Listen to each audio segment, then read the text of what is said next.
a leer el capítulo 1 entero y luego nos quedamos ya en esto que dice el apóstol de que busco ahora el agrado de los hombres o el de Dios, cómo he sido llamado, etcétera, ¿no?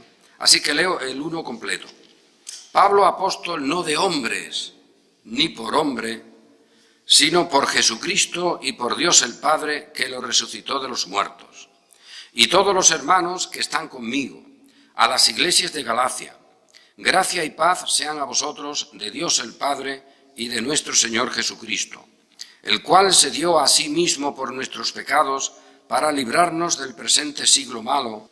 En esto que os escribo, he aquí delante de Dios que no miento. Después fui a las regiones de Siria y de Cilicia, y no era conocido de vista a las iglesias de Judea, que eran en Cristo. Solamente oían decir: aquel que en otro tiempo nos perseguía, ahora predica la fe que en otro tiempo asolaba, y glorificaban a Dios en mí. Amén.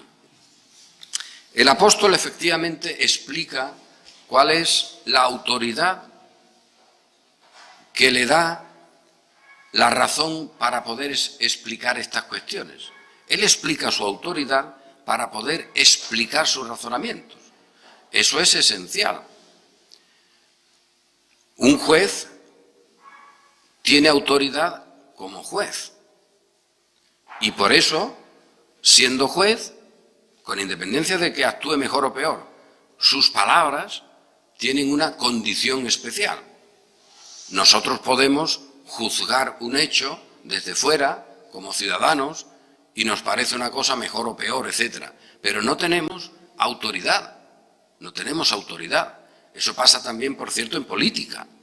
Uno puede pensar que las cosas se tienen que hacer de una manera o de otra, o en la calle, con una manifestación, etcétera, pero la regla establece que quien tiene poder es aquel que ha sido establecido y reconocido para que luego ejecute una sentencia o declare una situación. Eso es lo que el apóstol está diciendo. ¿Pero eso por qué? Pues porque si tú no tienes autoridad, ¿cómo es que van a recibir o tengan que recibir tu palabra? Y esa autoridad es esencial porque la palabra que se anuncia es nada más y nada menos que el Evangelio. Y el apóstol dice, no hay otro. Aunque hay otros que os predican otro evangelio, sin embargo hay solo uno, que es el que yo os predico. Dije el pasado domingo, con este planteamiento estamos perdidos. Como personas, como sociedad, estamos perdidos. No habría manera, humanamente, de salir de este atolladero. Porque Pablo puede decir, y lo dice, mira, yo no he recibido el evangelio de hombres. Alguno le podía indicar, bueno, no lo has recibido de hombre, pero tú te reuniste con alguno, luego estuviste en la iglesia allí en Antioquía, allí los ancianos te ordenaron, organizaron tus viajes misioneros, tú cuando regresabas no venías como una persona aislada que no le importara nada la autoridad en la iglesia, sino que te reunías con esos ancianos, les contabas las cosas que habían ocurrido, ellos oraban contigo, luego te volvían a enviar, por lo tanto tú no estás solo. Pablo podría decir, es que yo no me refiero a que estoy solo, pero mi ministerio no depende de autoridades humanas, no depende de que alguien me lo haya conferido, porque yo lo he recibido del Señor. Pero él antes ha dicho, si aún nosotros o un ángel del cielo os trae otro evangelio, sea anatema. Pues ante esta situación, objetivamente, con el plano humano de razonamiento, estamos perdidos. No tendríamos manera de salir de esta circunstancia. ¿Por qué? ¿Cómo sabemos que la revelación de Pablo es mejor que la que tenga otro, que efectivamente un ángel del cielo se la dé? ¿Cómo podemos decir que Pablo está diciendo esto y nos advierte que luego si dice otra cosa ya no le creamos, estaríamos perdidos. Y este es el dato fundamental. La Iglesia no puede estar basada en fórmulas humanas y en razonamiento humano, solo en el poder de Dios. Y al decir eso, pues ya no estamos perdidos, pero se han perdido la mayoría de las estructuras eclesiásticas, porque dependen del poder humano. Nosotros, si dependiéramos del poder humano, estamos perdidos. Sencillamente, imaginad el caso. Pablo está con nosotros y nos está diciendo, oye, que yo no he recibido este evangelio, que estoy diciendo que es el único de hombres, sino de Dios mismo. Pero fijaos lo que os digo, si luego yo os digo otra cosa, o un ángel del cielo, no lo creáis. Eso es anatema.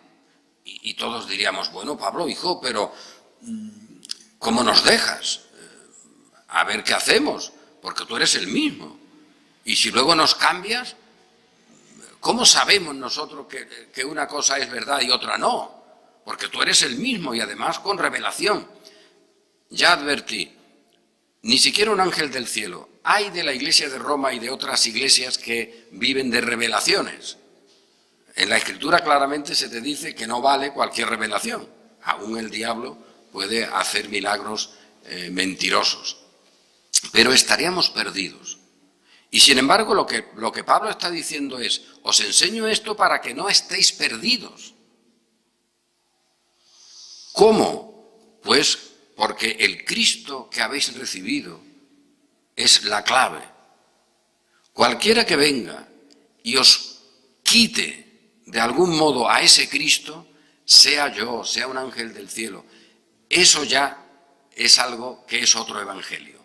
Y ahí estamos ya todos arreglados. Estábamos perdidos en cuanto a la autoridad humana. Oye, este Pablo, ¿me lo creo o no me lo creo? Porque me está diciendo que me lo crea, pero que como me diga otra cosa mañana no me lo crea. Pero ¿y cómo sé yo que mañana va a estar diciéndome algo falso y ahora no?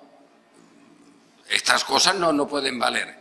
Pero luego tenemos la enseñanza específica de ese evangelio, que no es solo de Pablo, sino de toda la Escritura, también de lo que llamamos Antiguo Testamento, y es que en la obra de Cristo está la perfección, que no hay posibilidad de que se quite o se ponga.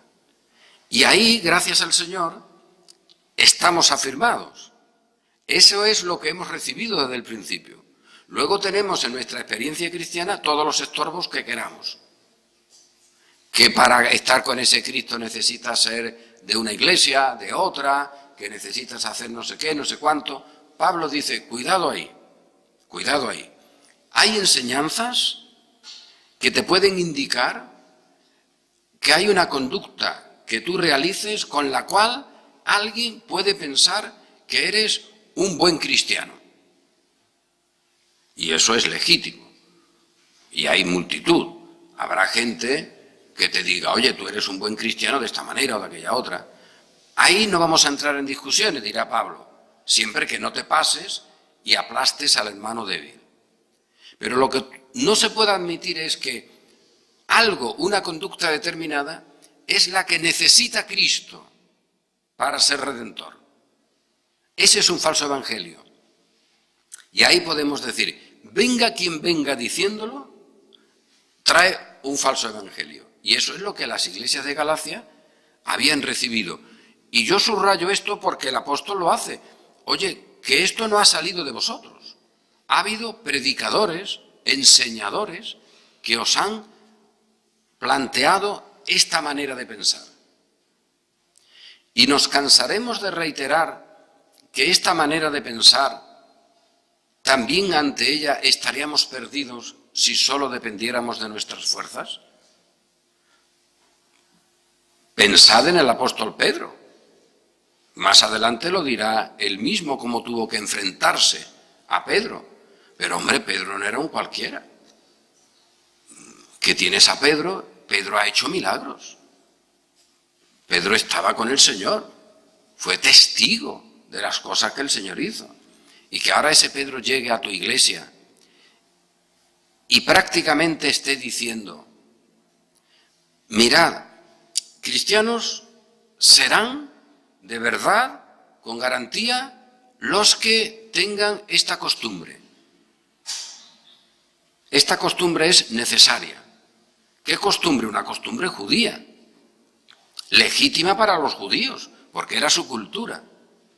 Pero cuando él llega, y el hecho incluso de comer con otros que no fueran judíos, ya eso se plantea como una enseñanza, dice Pablo, ahí hay un falso evangelio.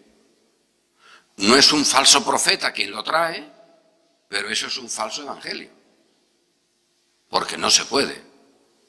Pero también hemos de reconocer, oye, que muchos hermanos se estaban desviando, y es que es muy lógico desviarse. A ti te viene un apóstol de los que ha estado con Cristo, que ha hecho milagros, que puede incluso hasta ser entregado para morir, y te dice estas cosas de que hay que seguir guardando estas cosas de la ley, porque si no la obra de Cristo no vale. Oye, te lo dice alguien de estos, y tú, ¿cómo le dices que no? ¿Quién eres tú para decirle que no? Estaríamos perdidos. Ante el error estamos perdidos. No hay mecanismo racional para defendernos. No hay mecanismo sentimental. Ante la muerte, nosotros que somos muerte, estamos perdidos.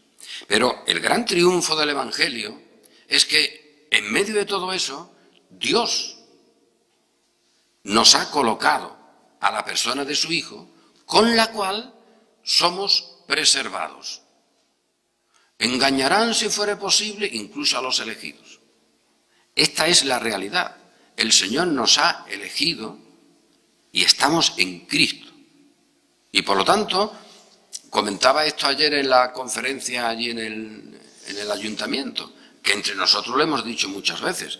Oye, ¿cómo se vive esto? Porque lo tendremos que seguir mirando, ¿eh? Cuando el apóstol luego nos hable de la obra de la carne y del Espíritu, ya anticipé que eso es clave, entenderlo, incluso plasmarlo visualmente. Pero, ¿qué ha ocurrido? Y aquí en nuestra iglesia de Sevilla, en el siglo XVI, eso lo explicó muy bien Antonio del Corro, cuando él decía, nosotros tenemos la justicia de Cristo, tenemos la santidad de Cristo, tenemos la gloria de Cristo. Ese es el Evangelio de Pablo. Como te quiten eso, venga quien venga, es otro evangelio. ¿Pero cómo lo tenemos? Pues porque Cristo ha sido injertado en nosotros. Él ha sido injertado en nosotros. Ese injerto, porque esto es una comparación humana, puedes llamarlo justificación, puedes llamarlo regeneración, que sería muy bueno, porque yo soy un árbol, yo soy una planta que está muerta, sin posibilidad de escapar al engaño, porque si aún me viene un resucitado de la tumba y me dice cosas, yo no tengo poder para vivir, es que yo sigo siendo un muerto, y al muerto le digan lo que le digan, muerto se queda. Pues esa es la realidad. Pero ahora nosotros tenemos ese injerto. Cristo ha sido clavado en nosotros, colocado en nosotros. Y ahora la planta que somos ya está calificada por ese injerto, que es Cristo. De tal manera que ahora cuando Dios, que es el juez, el hortelano, el que está allí de cuidador del huerto, el cuidador del campo, ve la planta, él ve a su Hijo. Y a esa planta la ve santa, justa, buena, agradable, porque es su Hijo el que está allí. Y ahora nosotros, Pablo nos dirá, hemos de vernos así, cuidado ahí. Y esa planta luego tendrá sus brotes, tendrá su crecimiento, tendrá su circunstancia, pero está calificada como santa. Porque su raíz es santa, su realidad ya es de imposibilidad de condenarse.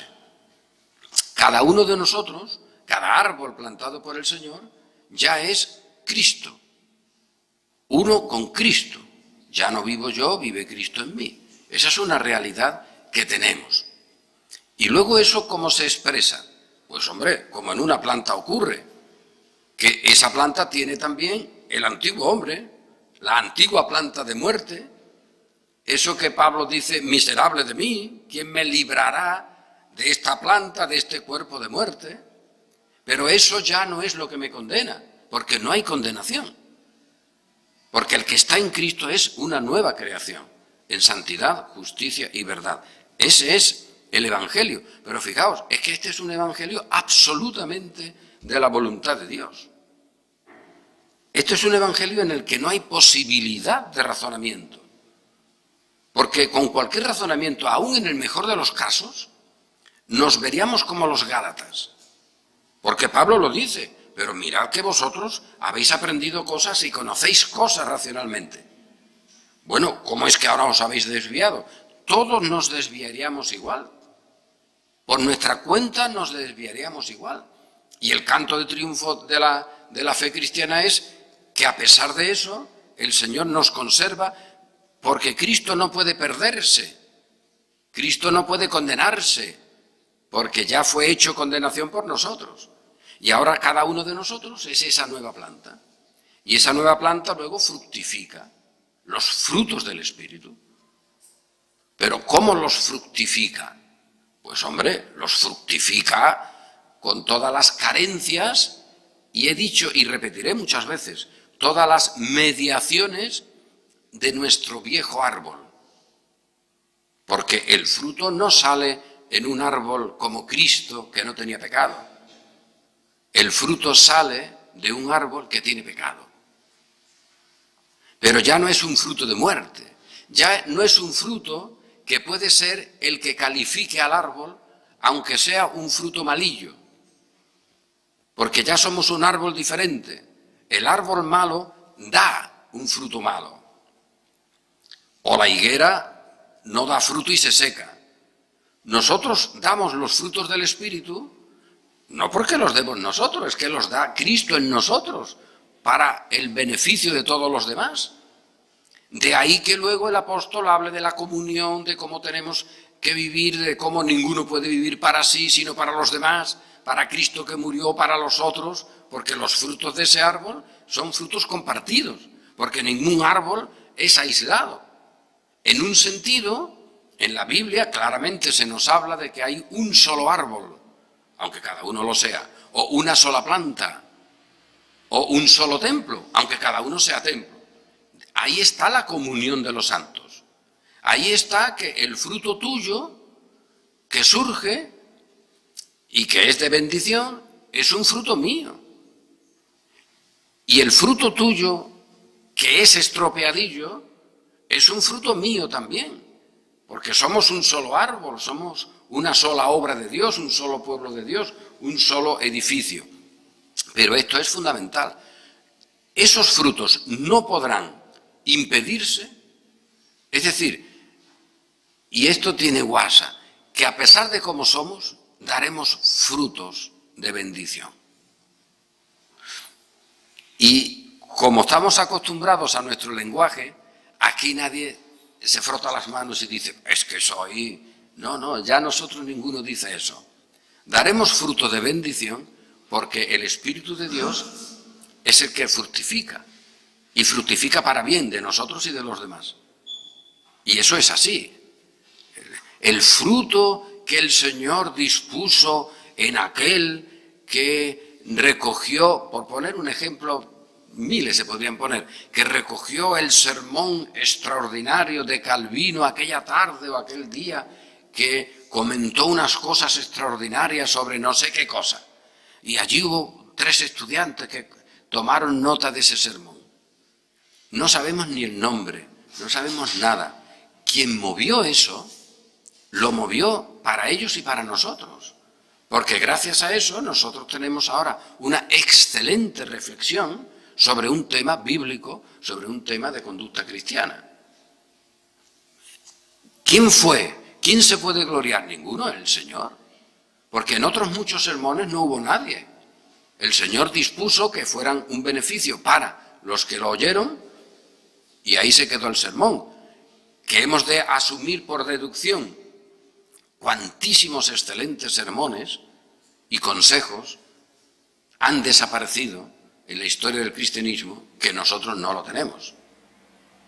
Bueno, el Señor lo ha decidido así y sencillamente pasó. El propio apóstol, ¿cuántas cosas diría? Es más, ¿cómo anhelamos poder conocer las cosas que él hablaría con la iglesia en Tesalónica cuando les explicaba las cosas de la segunda venida de Cristo? Porque él les dice, ¿no os acordáis que esto yo ya os lo explicaba a vosotros? Sí, a vosotros lo explicaba, pero a nosotros no. Y nos quedan ahí unas dudas enormes. Estaba destinado a ser así. Esas dudas tenían que quedar para la vida de la iglesia. Pero a uno, humanamente, le gustaría, oye, pues si yo hubiera estado allí me hubiera enterado de cosas que ahora tengo mis matices. Pero Pablo se las había contado a los tesalonicenses. Y así otras muchas cuestiones. Por lo tanto, de cada creyente sale el fruto del Espíritu. Luego el apóstol hablará del fruto de la carne, el fruto del Espíritu, etc. Y esa es la esencia de nuestra fe.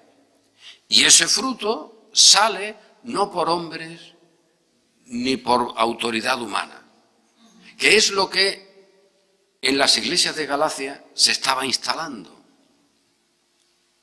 Que la conducta procedía y estaba en manos del creyente. Dicho esto, fijaos qué barbaridad podrá decir alguno. Oye, pero que la conducta, el creyente es indiferente a ella, que la conducta no tenemos responsabilidad de nuestra conducta. La Biblia nunca dice eso.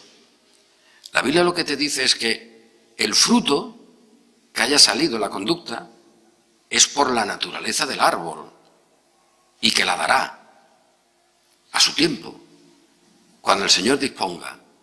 Esa es la conducta de cada creyente. Y esa conducta no puede fabricarla exteriormente el árbol. Y ese es el gran problema de la cristiandad, no solo de la Iglesia de Roma, sino de muchas iglesias evangélicas, que cuando tú analizas el árbol, en vez de plantearte que esos frutos que califican el árbol son porque el árbol es de Dios, te pones a mirar los frutos y te pones a medir a ver qué puedo hacer, a ver qué puedo cambiar. Y entonces, en vez de ver la obra de Cristo, te pones a ver conductas que pueden ser válidas socialmente, pero conductas que son como ramas secas. Mientras que en el creyente, la obra de Dios en el creyente y la obra del creyente en Dios perdura para siempre. Vuestro trabajo en el Señor nunca es en vano. En el libro del Apocalipsis lo tenemos descrito. Aquí están los creyentes y sus obras. Las obras diversas que el Señor ha dispuesto. Y alegrémonos y gocémonos, que no son las que tú te crees. El Señor ha dispuesto obras en ti que ni imaginas. La obra en ti no es esa vez de la que te acuerdas que hiciste aquella cosa notable. Quizás sea la manera como miraste a un hermano un día, con cariño o con reprensión. Digo esto como una hipótesis. Quizá esa es la obra que ha fructificado. No la que uno piensa, no la que uno fabrica. El modelo de conducta en la Escritura y el modelo de vida en la Escritura, fijaos que esto para muchas iglesias es una barbaridad, no está especificado. No hay un manual de IKEA, como te cojas un manual de IKEA, puedes luego necesitar un manual de psiquiatría, ¿no? Pero bueno, no es un manual para tú montar algo. Y sin embargo nosotros podemos ver una librería evangélica y ahí habrá un librito que diga cómo solucionar los problemas de no sé qué, cómo solucionar el problema de no sé cuánto, cómo ser un líder, cómo ser no sé cuánto. Oye, qué curioso que eso nunca hay en la Escritura nada. Y aquí en la Escritura es donde está la verdad. Por eso reitero, sin esa obra de Dios estamos perdidos. Y eso hay que decírselo a la gente y decírselo a nuestros hijos para que confíen en Dios. Papá, ¿me he portado bien? Sí, niño, sí, hijo. Seño, como en los colegios, ¿me he portado bien? Sí, sí, eso es lo correcto. Pero confía en el Señor siempre, porque si no, me vas a salir un fariseillo, que luego dirás, papá, mira, yo no soy como ese. Ese, mira, es muy malo y dice palabrotas. Bueno, hijo, tú no las digas, pero sosiégate, porque la vida tuya que alegrará a tu padre y a tu madre y a tus abuelos será que tú confíes en el Señor. Porque tú hoy estás aquí así contentito, pero habrá un día en que estés humillado, derrotado, estarás hecho polvo, hijito. Porque la vida puede serte un escaloncito y otro y otro y otro, pero puede serte una escalera rota. Que pones el peldaño y el peldaño te vas abajo. Y te quedas en el barro. Y te quedas en la derrota. Recuerda, siempre tendrás ahí la gracia del Señor. Ese es el fundamento de tu fe. Ahora, compórtate bien. Haz estas cosas que mira, que nos parecen correctas. Pero que nos parecen correctas a nosotros, Pero mira, a esa otra persona, a ese otro creyente le puede parecer regular. Papá, ¿por qué me acuestas a las 9? Es que eso es lo correcto en esta casa, hijo. Papito, pero el otro se acuesta a las 11. ¿Qué es mejor o peor? ¿Qué conducta es la buena? Ninguna, y las dos, relativo. Pero que siempre nuestros hijos y nosotros tengamos este fundamento. Porque Cristo está injertado en nosotros, haremos buenas obras y saldrán frutos de nosotros que no conocemos siquiera. Aunque también es verdad que en plano general nosotros tenemos un deber, oye, que se ha caído ahí uno y está sangrando, ¿qué hago? ¿Será esto un fruto del Espíritu? No, cógelo de inmediato. Recuerdo en esto porque hay un pietismo miserable. Recuerdo una vez que había recibido unos pequeños fondos para unas cosas que teníamos que hacer de libros. El responsable de la oficina bancaria, dichoso responsable, había cometido un error. Me entero de que no se había hecho el ingreso y había que tenerlo hecho para hacer un pequeño pago de unos libros. Y yo recuerdo que estaba en una reunión de hermanos muy piadosos y dijeron, vamos a orar, que faltan 5 minutos para que cierren la oficina. Vamos para allá a la yugular de ese tío. ¿Cómo vamos a orar? Piadosamente. Ya oraremos después, ahora hay que ir allí, que es el último día y ese hombre se ha equivocado. Y que como falle esto, falla la edición de un libro, que es importante. Pues vamos a orar. Vale, vamos a orar. Quédate tú orando que yo iré a ver a ese y le diré 4 cosas. Es decir, hay un pietismo falsificado.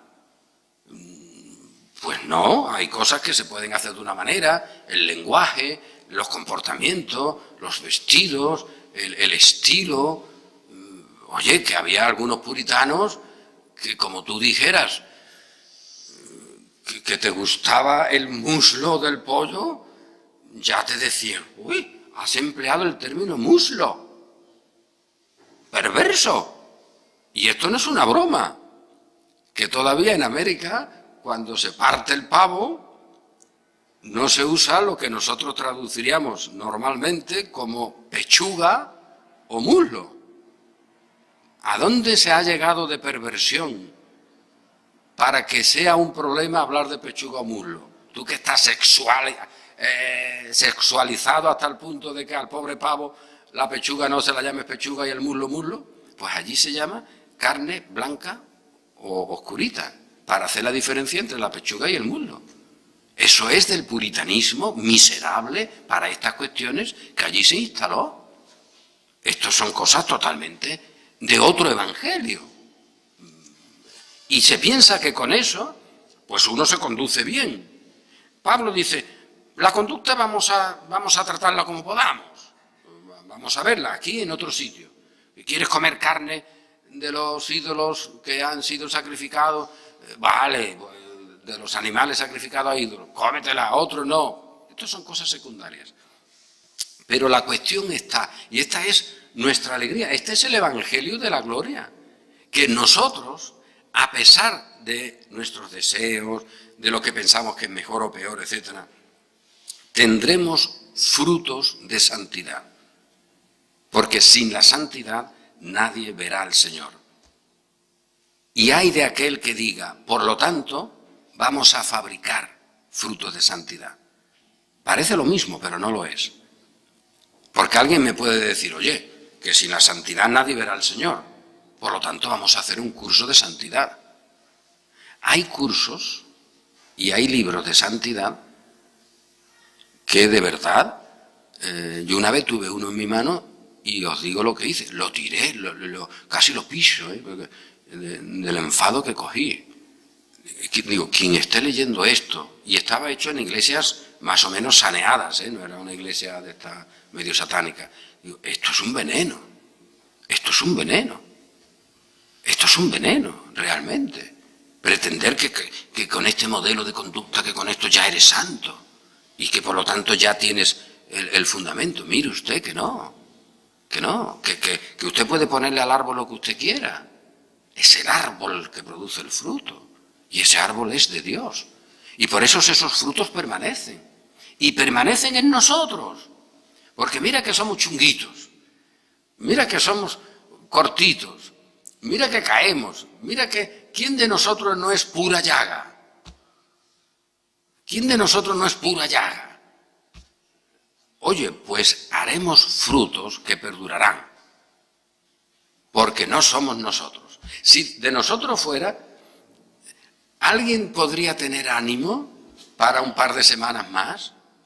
Es decir, podríamos decir nosotros, mira, con este grupo vamos a hacer no sé qué, no sé cuánto. Conociéndonos, diríamos, con este grupo vamos a ver si podemos cantar un himno o un salmo porque la cosa está corta. Pero por otra parte, y este es el Evangelio de la gracia, decimos, somos más que vencedores y fructificaremos. Y habrá un fruto abundante como el Señor lo decida, de 50, de 60, de 70, porque Él lo ha establecido, es la semilla que Él ha bendecido. Y esa semilla está ahí, y esos frutos son múltiples. Oye, ¿qué fruto has hecho tú hoy? Tranquilo, quizá el fruto hoy, el Señor lo haya puesto en ti hace 10 años. Y hace 10 años, cuando tú compraste un libro, o aconsejaste a tu hijo, o le reñiste al vecino, eso ha tenido un fruto en ti y en la iglesia. Y esto es así. Y nosotros ahora, ¿qué tenemos aquí?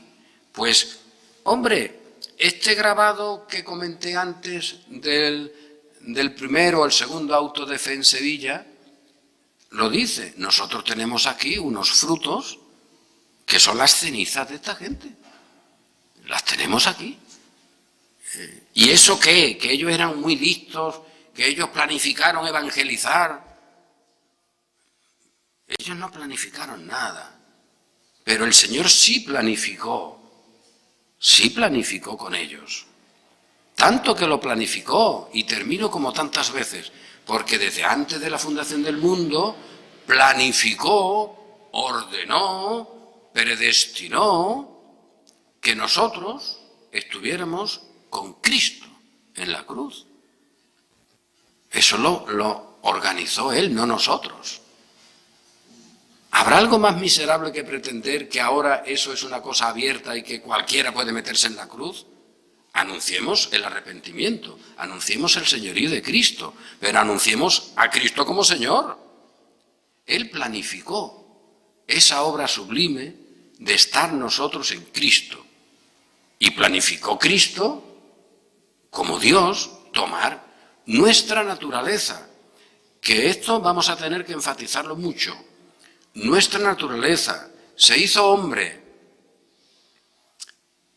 No hablemos de machismo ni de femichismo. Se hizo hombre, pero se hizo hombre significa se hizo humano, con toda la debilidad humana. Él tomó el cuerpo también, la humanidad de un despreciable corruptor sexual, de un asesino. Es decir, la naturaleza humana la tomó él y la arregló, la santificó. Por eso Pablo dice en la carta a los Corintios, mirad cómo las cosas que no entrarán en el reino de los cielos. Y esto erais. Y esto erais.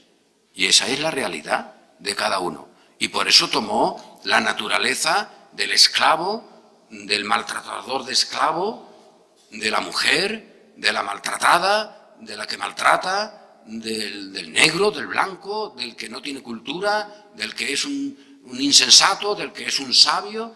Es la naturaleza humana. Por eso más adelante ese texto de no hay hombre ni mujer. Y tomó la naturaleza para que ahora cualquier persona, en cualquier condición, pueda decir, estoy muerto en mi condición, pero vivo en el Señor. Y ahora los que vivimos somos unas nuevas criaturas en Él. Ya no nos identifica nuestro pasado, sino que nos identifica solo esa obra perfecta de Cristo. Y ahí hay frutos. Y podemos hasta reírnos. ¡Jo, jo, jo! Hay frutos. Y abundantes. Habrá fruto abundante en el Señor. ¿Cómo seremos de miserables si pensamos que no? ¿Es que el Señor está medio sequillo para no dar fruto? Es curioso, que pensemos en los frutos del Señor mirando a la Iglesia y que digamos, uy, la Iglesia ahora tiene poder de no sé dónde, o no. Glorioso es el pueblo del Señor. A ver, métete en Apocalipsis. La Iglesia Santa del Señor no es la triunfante.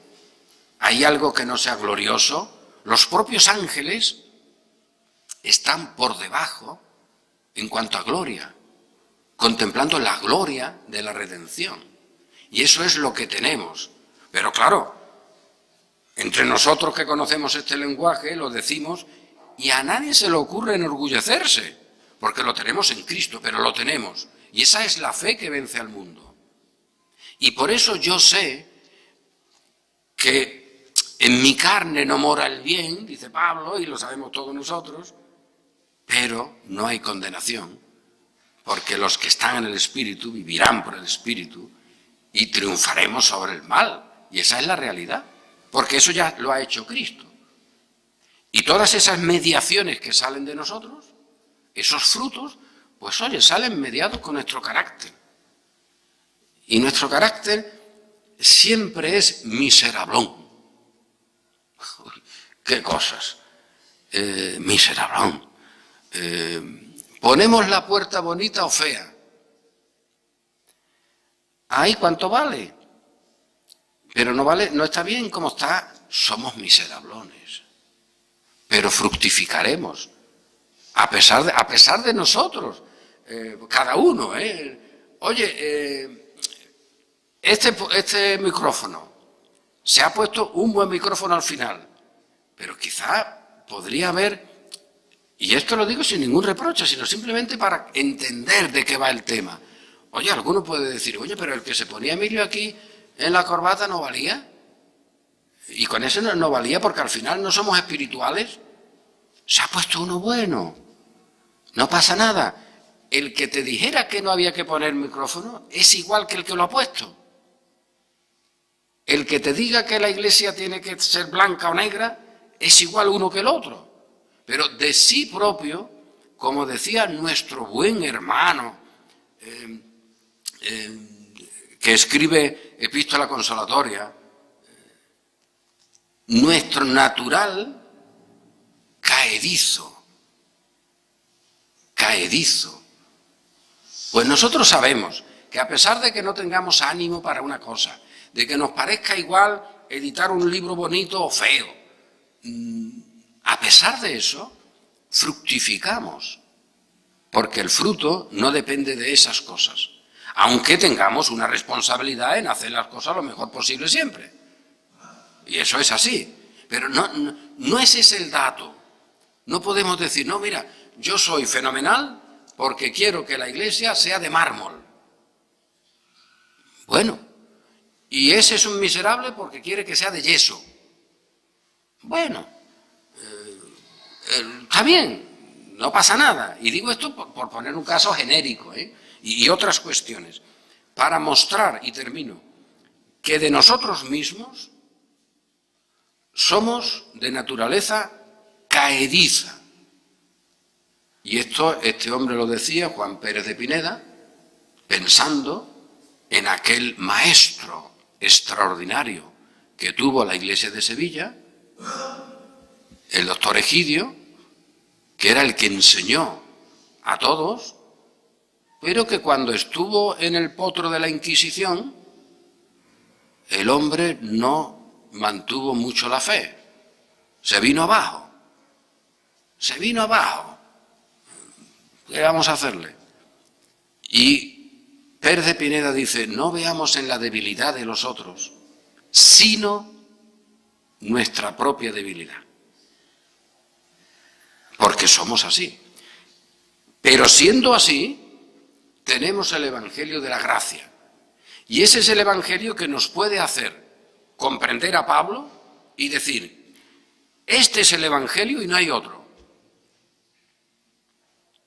Y si alguien trae otro para que necesite Cristo la santidad nuestra, o necesite no sé qué, para eso ya está Roma, o necesite no sé qué conducta, al final todo eso se quema. Al final todo eso se hace lo que es en verdad nuestra naturaleza y nuestras obras, pura basura, puro excremento, que no me calienta la lengua para decirlo total, ¿no? Puro excremento, porque Pablo al final lo que nos dice es eso. Mira, yo tengo estas muchas cositas que para sí la quisieran algunos, pero todo esto lo estimo como excremento, al lado de la gloria, la fe, la justicia de mi Redentor. Pues este es el mensaje de Pablo, y con ese mensaje ahora ya sabemos, por nosotros mismos estamos perdidos. Porque si viene un ángel del Señor ahora aquí, nos pone a todos sanos, y resucita, no hay nadie muerto todavía, pero que estás hecho polvo y te dice, venga a saltar, a brincar, y ese te dice, no, pero ahora os voy a enseñar el Evangelio. Pues todos diríamos, enséñalo, que te seguimos, porque tú tienes poder. Eso haríamos todos. Es que esa es nuestra naturaleza. Pero ahora ya sabemos con Pablo que si ese, con todo eso, nos dice que hay otro evangelio del que estamos oyendo esta mañana, ese tiene que ser anatema. Y esto ya es una tranquilidad para todos. ¿Por qué? Porque al final el Señor que nos salvó es el que produce en todos nosotros los efectos de la salvación. A Él siempre sea la gloria y para nosotros el gozo y la alegría de esa gloria. Amén.